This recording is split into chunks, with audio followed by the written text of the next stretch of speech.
Up next is a 2015 Harley-Davidson XG750, the Street 750 in color Vivid Black.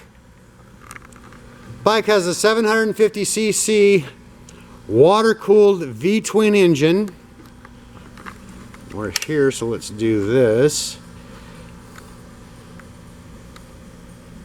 Quick look at the odometer, shows 5,641 miles on it.